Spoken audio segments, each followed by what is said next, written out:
நடைப்பயணம் அப்படின்னு எடுத்துக்கிட்டா வைகோவுக்கு நிகர் வைகோ மட்டும்தாங்க சொல்லணும்.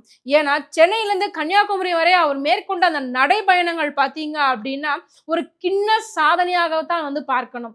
உண்மையிலே நடந்தால் ஆட்சியை பிடிக்கலாம் அப்படின்னு சொன்னா கண்டிப்பாக இவர் இந்தியாவுடைய பிரதமராக மாறியிருப்பார். ஏன்னா நடந்து நடந்து பேசி பேசியே தனக்கான ஒரு கூட்டத்தை கூட்டியவர் வைகோ அவர்கள். தமிழகத்துல வந்து பாத்தீங்க அப்படின்னா பல முக்கியமான போராட்டங்கள்ல முன்னெடுத்தவர்ல வைகோ ரொம்பவுமே குறிப்பிடப்படக்கூடிய ஒரு நபர். முல்லை பெரியாறு பிரச்சனை, இலங்கை தமிழர்களுக்காக ஏற்கப்பட்ட பிரச்சனை, ஸ்டெர்லைட் பிரச்சனை அப்படின்னு சொல்லிட்டு இவர் நிறைய விஷயங்களுக்காக வந்துட்டு களத்துல நின்று போராடி இருக்கிறார்.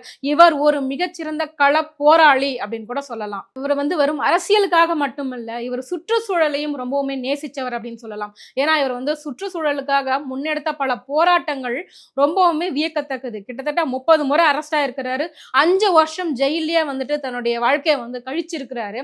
மேலும் நிறைய குக்கிராமங்களுக்கு இன்றைய அரசியல் தலைவர்கள் போக முடியாத குக்கிராமங்களுக்கு எல்லாமே கூட அன்றைய காலகட்டத்துல நடந்தே போய் அந்த மக்கள் எல்லாமே கூட பார்த்து சந்திச்சு தனக்கான ஒரு அங்கீகாரத்தை ஏற்படுத்தியவர் வைகோ.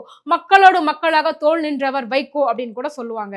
தன்னுடைய வாழ்நாள்ல பாத்தீங்க அப்படின்னா கிட்டத்தட்ட இவர் 2500 கிலோமீட்டருக்கும் அதிகமாக வந்து தன்னுடைய நடைப்பயணத்தை வந்து மேற்கொண்டிருப்பார் அப்படின்னு கூட சொல்லலாம்.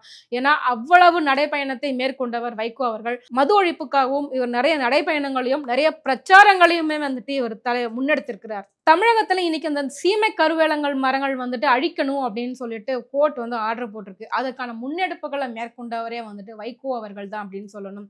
இதற்காக நிறைய போராட்டங்களையும் சட்ட போராட்டங்களையும் எதிர்கொண்டு வழக்கு தொடுத்து இன்னைக்கு அந்த மரங்கள் வந்துட்டு ஓரளவு விவசாய நிலங்கள்ல அழிக்கப்பட்டுக்கிட்டு வருது, நீர்நிலைகள் பாதுகாக்கப்பட்டுக்கிட்டு வருது அப்படின்னா அதற்கு முக்கிய மூலாதாரமாக இருந்தவர் வந்துட்டு வைகோ அவர்கள் தான். குறிப்பாக சொல்லணும் அப்படின்னா காவிரி பிரச்சனைக்காக அவர் எவ்வளவு தூரம் மெனக்கிட்டு இருக்கிறார், எவ்வளவு தூரம் போராடி இருக்கிறார், எவ்வளவு சிறை சென்றிருக்கிறார் அப்படிங்கிறத கண்டிப்பா வரலாற்று ஆய்வாளர்கள் அவரை பற்றி நன்கு அறிந்தவர்களுக்கு வந்து தெரியும். இப்படி தமிழகத்தில் நடக்கக்கூடிய முக்கியமான நிறைய போராட்டங்களுக்கு அவர் அடுத்தடுத்து நிறைய பிரச்சனைகளையும் எதிர்கொண்டு நிறைய போராட்டங்களை வந்து முன்னெடுத்துக்கிறார். வைகோ அப்படின்னு சொன்னாலுமே வந்து பாத்தீங்க அப்படின்னா அவர் ஒரு பேச்சாளர் அப்படிங்கிறது மட்டும் இல்லாம சமூக சிந்தனையுள்ளவர், சமூக சீர்திருத்தவாதி அப்படிங்கிற அடையாளத்துக்குள்ளயுமே வந்து கொண்டு வந்திருக்கலாம்.